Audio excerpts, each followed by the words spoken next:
At 5:35 today, both presidential campaigns will be out on the trail. Vice President Harris stopping in Wisconsin, former President Trump campaigning just one state over in Michigan. Scripps News national political correspondent Stephanie Liebergen takes a look at the two campaigns, what they're doing differently, and the final sprint to November. It takes thousands of hours and millions of dollars to run a successful presidential campaign. Field offices are typically filled with local staffers and volunteers, boosting support and encouraging voter turnout. But over the past few weeks, there have been some questions about former President Donald Trump's ground game. President Trump could probably do a better job with the ground game because in a close election, the ground game matters. National Republicans are confident in their strategy. According to an RNC spokesperson, they have over 300 offices across the battleground states with hundreds of paid staffers and more than 27,000 trained Trump Force 47 captains.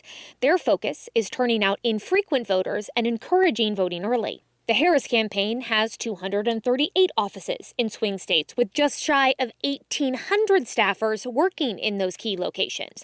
Drumming up enthusiasm and volunteer support has typically been a Democratic strength. Through the DNC and through their partnerships with state parties, the Harris-Walz campaign is continuing that robust ground campaign. But campaigns are fueled by the top of the ticket. Trump himself has been busy on the trail, holding rallies and campaign events in all the key swing states. Clearly, they had to do a different strategy with Vice President Harris being the Democratic nominee.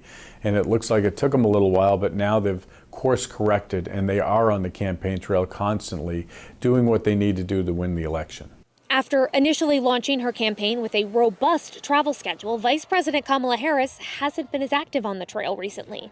But both she and running mate Governor Tim Walz still have day jobs. At the end of the day, you have Donald Trump, who is simply former something, but not actually currently holding any title, and a senator who is on recess compared to the vice president and a sitting governor, right? So they certainly have more to balance. They're both current executives. And when the candidate is away and the door knocking is quiet, it's campaign ads that both parties rely on to sway supporters, with millions of dollars being spent to target voters in those key swing states.